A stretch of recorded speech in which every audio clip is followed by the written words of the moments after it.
Hey guys, so today what we're going to do is we're going to talk about different foundations. I get a question about my foundation all the time, but it's difficult for me to respond to the question because in every video I wear a different foundation almost.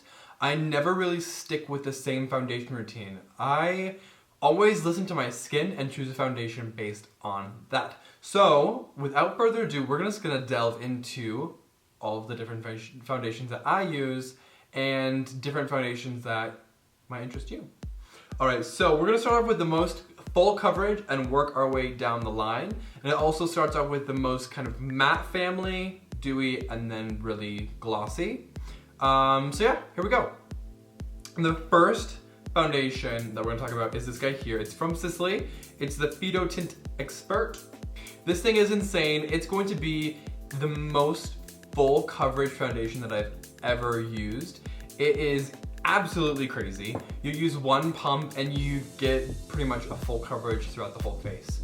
I've used tons of different foundations throughout the time I've been wearing makeup, but out of any of them, this thing is by far the best out of liquid. Like, I've used creams and things that are more full coverage, but as a liquid foundation, this goes on and makes your skin like ultra perfect like the second that it touches it.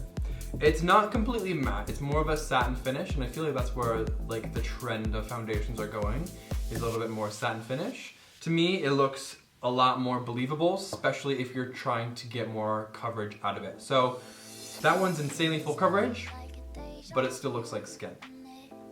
The next is we're going to do a little bit of Studio Fluid. Studio Fluid is a tried and true foundation for me. Some people love it, some people hate it, but for me, I love it. It just makes your skin look ultra perfect and like super doll-like. The thing about that one though is it's a little heavy sometimes for me. My forehead creases and then under my eyes crease pretty easily. So with that foundation, I do feel like I have to touch up throughout the day, but sometimes that's okay. Sometimes you feel like you have the ability to touch up. Some days you don't, so you would just kind of skip over that foundation. Moving to my next one, my absolute favorite foundation, just because of the color and it matches so well, is going to be the Makeup Forever HD. This one is in 135 as always, and that one gives you more of a medium to full coverage, but the way that it looks on the skin is it's like a very dewy velvet. So it's not matte at all, unless you set it with a powder. But with that one, it looks great on camera, it looks great in pictures, it looks great on just by looking at it like from eye to eye. It just works and it's easy. You can just blend it out with your fingers, with a brush, with a sponge, whatever you want. It just, to me, it's like a tinted moisturizer. It's just easy, easy, easy. Going on from there, we're getting into the more of the dewy family. This one is dewy but still full coverage. It's the Studio Sculpt from MAC. This foundation is thebomb.com if you're wanting like very glossy skin.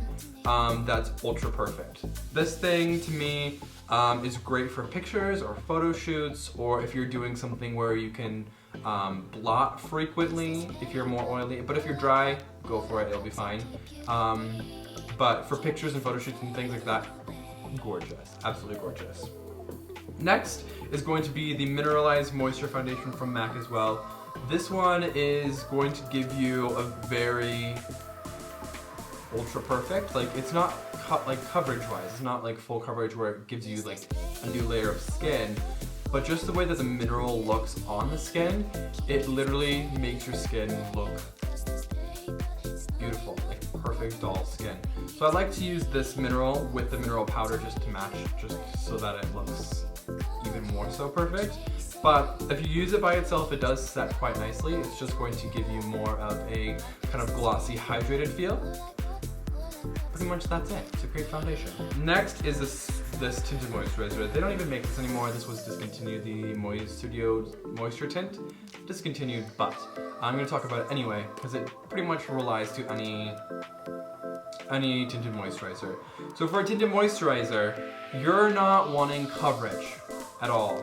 You're really wanting more of a perfecting layer on the skin, because the pigment that's in a tinted moisturizer is a thicker pigment. It's not milled down as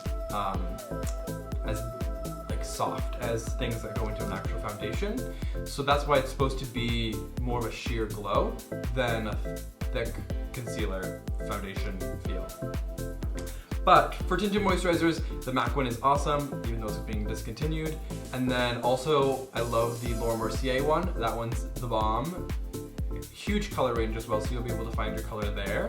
And then another good tinted moisturizer that I've used would be, I guess it's more of a BB cream, but the one from Dr. Jart. That one matches my skin quite nicely as well. But that's a whole different realm of things, BB cream, but we're not gonna jump into that. The last liquid foundation that we're going to talk about today is going to be called Face and Body. This thing is bomb. I think I said that about pretty much everything, but these foundations work for me, and that's why I like them so much.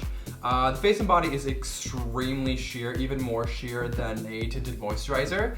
It's going to be a water-based foundation that is going to lightly go across the skin. If you use a brush, you get a very light application, lighter than a tinted moisturizer. If you use your fingers absorb some of that extra liquid and deposit more pigment, so you can get more of a medium glow from it, more coverage.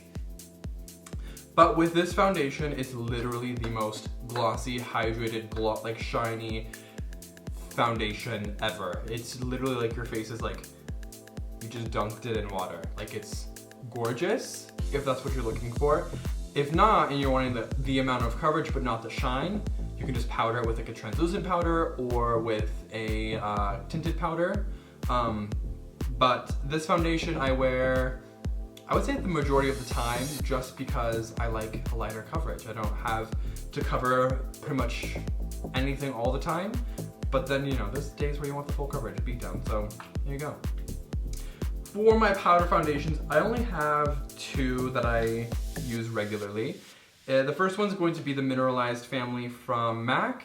The reason being for this one is that it's jet milled, so it's extremely fine particles. So that doesn't look cakey or thick on the skin. It also has 77 minerals in it, so it's going to be a little bit more nourishing to the skin, and I like to pair the powder mineral with the liquid mineral. The second is going to be Studio Fix powder. Everyone loves and uses Studio Fix powder just because it's extremely full coverage, you don't have to use very much of it, and it's also jet milled, but it's the most mattifying powder ever. So those two are my powder foundations, and as of recently I've actually been using the Studio Fix powder by itself, just with ultra hydrated skin, and then blend the powder in, and it looks ultra perfect. But that's just another way to do foundation. So hopefully you've all enjoyed this video. Hopefully that it makes sense and answers some of the questions that you have for me about foundations. And I will see all of you again next week. And I hope that you all subscribe. All right, bye. That it would literally just eat up a pencil. I wouldn't have a pencil very long. So the top is pretty straight. I have to add just